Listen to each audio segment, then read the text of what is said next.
Imagina o que te faria entrar no MMA. Pode ser que seja dinheiro, pode ser fama, que é algo normal e também é o mais provável. A sensação de ser o campeão pode muito bem te levar a fazer isso. É o clichê, mas funciona. Mas o protagonista de Red Blue não quer nada disso. Na verdade, ele não poderia se importar menos. Ele tinha um objetivo bem mais egoísta. Mas antes de falarmos dele, vamos mostrar muito bem como é um protagonista de shounen de uma obra de luta sem poderes, claramente generalizando os personagens. No caso, como exemplo, o Ippo, que é alguém gentil, que no começo sofreu bullying e conseguiu encontrar uma oportunidade de mudar de vida, que no caso dele foi o boxe. E mesmo assim, continua sendo amável e determinado, sempre evoluindo suas motivações até descobrir o que significa ser forte. E também sempre em busca de superar a si mesmo. E ele busca responder tudo isso através do boxe e da sua jornada no esporte, que também o leva a uma busca por superação pessoal e pelo amor próprio. É o boxe que o ajuda a superar a timidez, transformando em um lutador que inspira os outros. E de início, ele tem um corpo treinado que foi desenvolvido por ajudar sua mãe no trabalho e um grande talento no esporte. Enquanto isso, a Oba Suzuki, que aqui vamos chamar apenas de Suzuki, é o protagonista de Red Blue. Ele também sofreu bullying e é determinado. E paramos por aqui, porque acabou em semelhança com o protagonista de Shounen. Ele é alguém fraco, sofre de asma, é introvertido e sombrio. E também não bate muito bem da cabeça.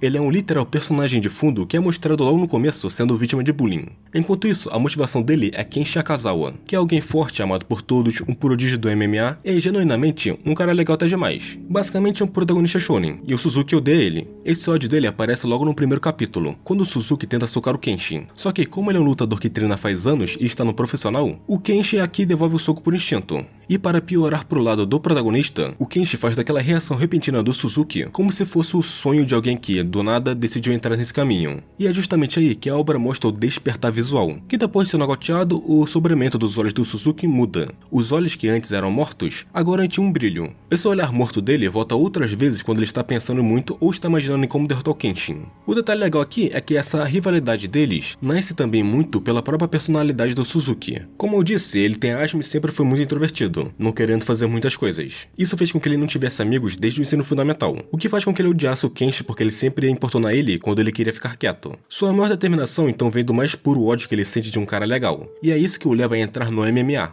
Tudo isso apenas para socar a cara dele. Agora, por que o Suzuki odiaria o Kenshin? É simples, inveja e ressentimento, que eu diria serem sentimentos bem diferentes do que se esperaria de um protagonista de luta, que é um shounen. O Kenshi, por sinal, é o que qualquer obra desse gênero vende como santo, sendo talentoso ou esforçado, ou os dois juntos, sorridente e com vontade de ajudar os outros. Mas tudo isso é apenas contado pela visão de Suzuki. É uma escolha de perspectiva errada de propósito para transformar o herói em rival. A bondade do Kenshi passa a ser vista como uma espécie de imposição. O Suzuki é quase o anti-herói da história. Toda a forma de pensar dele, maneira de treinar, estilo de luta, tudo isso é feito com o objetivo de não apenas ganhar a luta que ele vai ter, como principalmente uma forma de ganhar do Kenshi quando eles forem lutar. Ele não é carismático, pelo menos da nossa maneira geral de ver isso, não começa forte, não é feito pros holofotes, ele nunca será o melhor por algo nobre. Isso faz com que, basicamente, ele seja uma desconstrução intencional do arquétipo da obra. E eu gosto disso. Eu já gosto de anti-heróis, e o protagonista é como um anti-herói deturpado, que apenas vai evoluir porque quer bater e humilhar uma única pessoa. Se para isso ele precisa usar uma desvantagem de outro, ele vai usar, porque não é contra as regras, mas é moralmente errado. Mas ele não se importa com isso. Ele até usa o próprio valentão que batia nele como forma de treinar, e começar a treinar também. O Suzuki trata ele como um amigo próximo. Ele usa também desse ódio como motivação para tudo. Ele não tem o desejo de se tornar o melhor, muito menos a vontade de proteger alguém. Ele só quer socar o Kenshin. A obra pega algo que, normalmente, é tratado como falha de caráter em protagonista shounen, o ódio, o despeito, a inveja, e faz disso para criar sua narrativa. O Suzuki não tem um coração de ouro, ele tá bem longe disso. Ele quer ver apenas o brilho no olhar do Kenshi se apagar. É completamente mesquinho, diria até patético, mas também é bem verdadeiro. Porque, convenhamos, quem nunca se moveu pelo ressentimento? O Suzuki é a personificação desse instinto humano, e eu vejo isso transformando em um personagem bem mais realista. Só que a forma de lutar dele não tem nada de nobre. O objetivo principal dele é vencer. Ele explora as fraquezas dos outros e aceita vencer, mesmo que seja moralmente questionável. E tem algo que eu vou detalhar mais depois. Mas o Suzuki, que começa fraco e precisa evoluir o mais rápido possível para lutar no ringue contra quem já treina há anos, tem um hábito bem interessante, se dá pra dizer assim. Ele simplesmente anota em um caderno, revisando até memorizar isso quase como se fizesse parte dele. Mas eu já falei demais do protagonista. Ele ainda vai ser falado, porque eu gosto muito da personalidade dele, mas a história também é legal. Ainda mais com as lutas, que são bem realistas. Ou pelo menos não tem nada de tão especial assim como o Baki. Ele é muito mais mundo real, com técnicas usadas em MMA e que são coerentes, principalmente o estilo grappling, porque esse é o estilo do Suzuki. Ele também só se especializou nisso porque percebeu que era um ponto fraco do Kenshin. Então esse estilo é o mais visto e detalhado que vamos ter. Até mesmo nos treinos vai ser isso que vamos ver. E o grappling, além de prático, exige técnica, paciência e controle. Tudo que alguém sem talento físico e treinamento precoce como ele pode dominar até certo nível, já que a técnica aqui pode cobrir até um certo nível a falta de físico dele. Ele pode sufocar, imobilizar e humilhar progressivamente o oponente. Em vez dos famosos strikers, ou atacantes, que dominam o gênero como o Ippo ou Baki, as lutas do Suzuki são demoradas. Ele não tem força bruta, não causa grandes impactos, e a vitória dele só é alcançada através de muita estratégia. Essa abordagem mais realista não só torna o mangá mais pé no chão, mas também quebra aquela elegância de anime que tem nos combates. Isso faz o leitor acompanhar o desgaste e a mentalidade amarga de um protagonista que só quer vencer. Um exemplo específico de seu uso de grappling e o seu humor sombrio é onde ele sorri após colocar um oponente em uma certa posição de jiu-jitsu e diz que é exatamente assim que quer derrotar o Kenshin.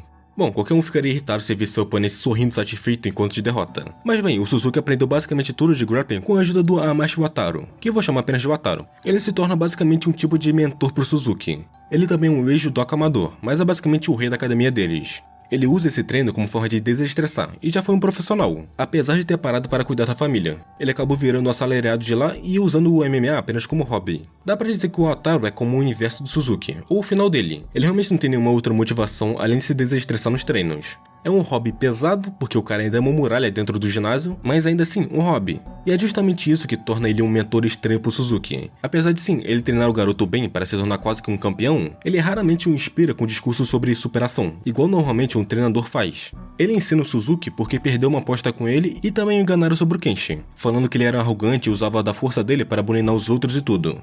No fundo, o Wataru funciona como uma sombra do que o Suzuki pode acabar se tornando. Alguém que dedicou anos de esforço, mas que nunca chegou ao topo e teve que trocar o sonho por um emprego comum. E é nesse contraste que Red Bull se destaca, porque quando a luta acontece, raramente tem frases de efeito, pelo menos são poucas. É mostrado muito mais a estratégia e a luta pura que acontecem, com cada informação sendo usada, seja soco, peso, queda, tamanho físico, tudo isso é bem usado. E o Suzuki, como ele não tem força bruta no começo, ele depende muito de informações e de estratégia. E também usa o grappling para desmontar os adversários. Não é algo bonito, dependendo de como você veja isso, não é rápido e às vezes nem parece justo, mas é eficiente. E ele vai focar nessa eficiência para evoluir. E o mais curioso é que isso combina perfeitamente com sua motivação. Ele não se importa em querer ser o herói, e se importa muito menos em ser visto como vilão. A única coisa que ele quer é ver o protagonista perfeito dele perder. No caso, o Kenshin. E é aí que a história realmente brilha, porque diferente de um shonen clássico, onde você torce pelo herói, aqui você acompanha um anti-herói que luta com uma mentalidade egoísta, e mesmo assim você entende. É como se o Suzuki fosse feito para ser engraçado e desconfortável ao mesmo tempo. Dá para dizer isso também dos personagens secundários. Cada um deles aqui tem uma jornada própria, com personalidade, suas lutas, história e, claro, muito carisma. O Tokiwa, que é o treinador do ginásio do protagonista, ele é divertido do começo ao fim. Ele não bate muito bem na cabeça nas lutas porque gosta de provocar os oponentes. É incrível como ajuda e até apoia o Suzuki a derrotar o Kenshin. Ele basicamente acredita que só maluco serve para MMA. E quando olha pro Suzuki, vê justamente isso. Uma insanidade que faz ele nunca desistir. Eu diria que o Iwase, o valentão que bate no Suzuki na escola, é o mais realista no sentido de personalidade. Ele é o único que tem senso comum no grupo. É até bizarro ver a relação mudar de bullying para amizade com o Suzuki. Ele inicialmente começa como alguém que zoou o Suzuki, mas aos poucos passa a respeitar a obstinação dele, mesmo sem nunca entender totalmente a obsessão. E o Wataru, que eu já falei antes, funciona como espelho do que o Suzuki pode se tornar. Um cara que tinha potencial, mas largou o sonho por algum motivo e ficou apenas com o hobby. E claro, é meu personagem favorito junto do Suzuki. E ainda tem os rivais do torneio, que nunca são apenas obstáculos genéricos. Tem um personagem chamado Kota que, por exemplo, ele era apenas um moleque rico que comprava amizade. Ele acaba virando um lutador e reencontra o Suzuki. E em uma luta de sparring que mostra como o Suzuki queria ser amigo dele, mas não sendo comprado, como o Kota sempre fez. Tem também o Yuga, que é apresentado como um pseudo Kenshin. Ele é um lutador de karatê com defesa de quedas ainda melhor que o Kenshin, já que ele consegue reagir e desviar delas. Mas diferente dele, o Kenshin mesmo, ele normalmente confia no físico para não cair. Os personagens secundários basicamente nos mostram os talentosos, ou aqueles com grandes motivos por quererem lutar. E todos que são colocados contra o protagonista, que tem apenas esse objetivo de vingança contra o protagonista falso do mundo deles. O fato de que existem vários personagens que entram no MMA com motivos diferentes, dá um ar mais real para a história, e consegue dar motivações diferentes para cada um estar lá, mas nenhum deles desiste, porque como Tokiwa fala, precisa ser meio maluco para poder fazer MMA, e quando vemos o Suzuki derrotando cada um deles, fica clara a visão da obra.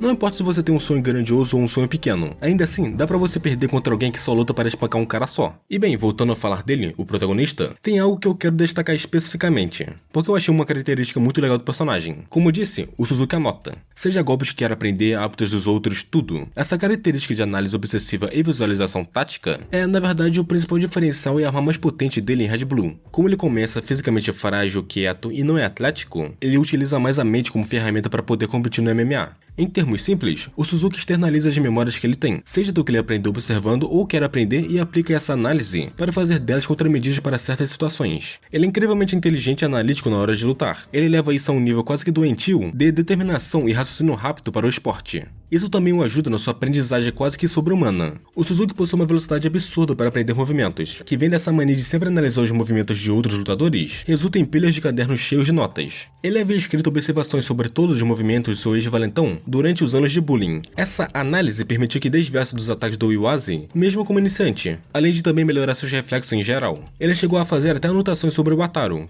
Elas eram tão aprofundadas que eram praticamente um estudo do personagem. Essa análise de técnica e personalidade permitiu que o Suzuki manipulasse e vencesse o Wataru em um sparring com aposta, que, por sinal, ele só venceu por causa dessa habilidade tática. O mangá também utiliza a arte para representar visualmente o processo mental acelerado e insano do Suzuki, mostrando o conhecimento memorizado aparecendo em tempo real. Quando está analisando o oponente para descobrir como vencê-lo, a arte mostra o adversário coberto por notas. Essa representação também aparece, em certos momentos, nos olhos do Suzuki, que literalmente se transforma em notas. É um símbolo de que sua visão está focada apenas na análise e na tática. Ele desenvolve isso a ponto de revisar todas as notas em sua mente e ver as técnicas memorizadas primeiro no corpo do oponente, identificando onde aplicar cada uma. Essa habilidade analítica é o que permitiu o Suzuki, mesmo sendo fraco fisicamente e não ter treinado nada antes, conseguir evoluir rapidamente. Ele se concentra no grappling e usa essa obsessão pelo estudo como arma para explorar as fraquezas dos adversários. E eu acho que o maior problema dessa obra é a tradução dela. No que eu li, achei poucos capítulos. Foram só 40 capítulos, sendo que a obra tem mais de 160. E como o alcance da obra é pouco, não vão ser muitas pessoas que vão pegar para traduzir elas. Então a forma é ler em inglês se realmente quiser ler isso. Mas o que é realmente interessante, uma das coisas que faz a Red Blue se destacar, é como a obra faz com que o Suzuki não seja um ippo.